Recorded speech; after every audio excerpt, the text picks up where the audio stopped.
Hi everybody, hope you are all fine. This is Atiq. I welcome all of you to our YouTube channel Engineering Drive. Today I am going to discuss about inheritance in Python. Inheritance is one of the most powerful concept of any programming language which supports object-oriented features. And there is no way that Python also is going to exclude this concept. As Python is also an object-oriented programming language, Python also supports the concept of inheritance. So dear students, before I am going to directly tell you one example program on inheritance, let me just give a brief idea about what is actually inheritance. Inheritance is nothing but it is a process of deriving a new class from an existing class. For example, there will be already one class which is an old class, and if you derive one more class which is a new class from that old class, then it is known as inheritance. So inheritance meaning is you are inheriting the properties of old class to the new class. Old class is giving away its properties to new class, which means new class is having its own properties as well as the properties of old class. We call this concept as inheritance. Okay, old class is known as the base class, new class is known as the derived class. Sometimes the base class is known as super class also, or it can also be called as parent class, whereas the new class is also known as derived class, or sometimes it is known as child class, or sometimes it is known as subclass also. So you got one clarity now. Inheritance is nothing but if a class give away its properties to another classes, then we call this concept as inheritance. So dear students, I have taken one example program now in Python to show you how the inheritance concept will work. So here I have taken totally 3 classes. How many classes? 3 classes. Class A, class B and class C. Now here what I am going to show you how the inheritance concept will work. I am going to show you with this example program. Now my dear students, you can see in class A I am having one property. What is that property? One method is there. The name of the method is show A. This show A method will display this output. Which method? Which may output to show A in class A. Similarly in class B also I am having one method show B, which displays this show B in class B. Similarly in class C also I am having method show C, which displays show C in class C. Now if I ask you how many methods are there in class A, the answer is one method show A. Yes.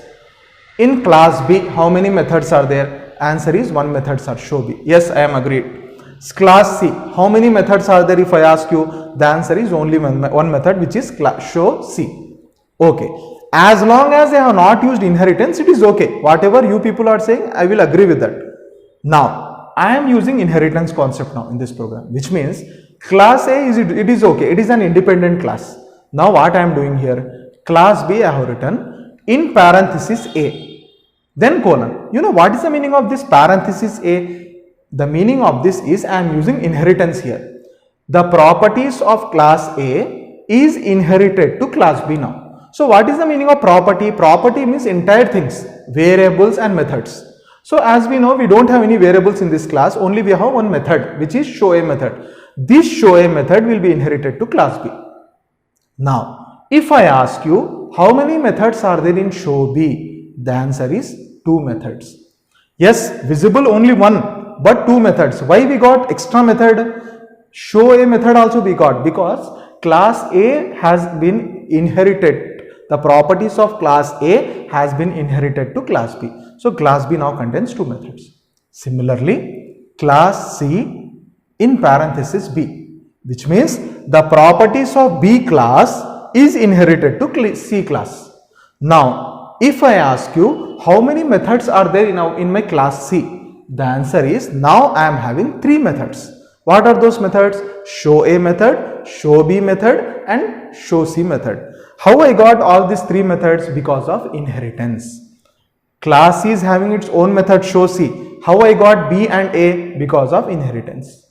Class A, B of A, properties of A inherited to B, C of B, properties of B inherited to C. Now if we think logically, in class C we are having all the 3 methods. Which methods? Show A, show B and show C. Now in order to access those three methods, no need to create individual objects for class A, class B and class C. What I can do simply, I can simply create an object of class C. Is it right or not? See the importance. Reusability of code is going to happen here because of inheritance. No need for me to create separately object for A class. No need for me to create an object for B class. Simply I can create an object for C class. By using that object, I can access all the three methods. Okay, let us see now. So how I am going to create an object? Let us take obj is my object. Obj is equal to, okay, name of the class C parenthesis.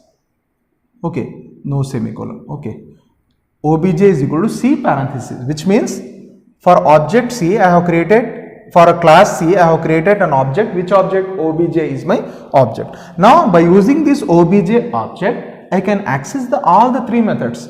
How I can access all the three methods? Let us see. Next,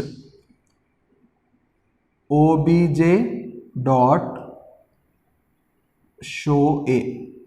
Next, obj dot show B. Next, obj dot show C.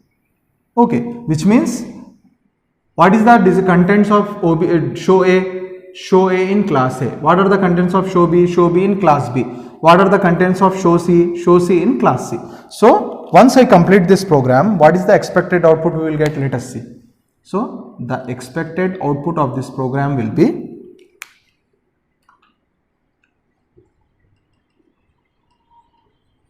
show A in class A. Okay, next, show B in class B.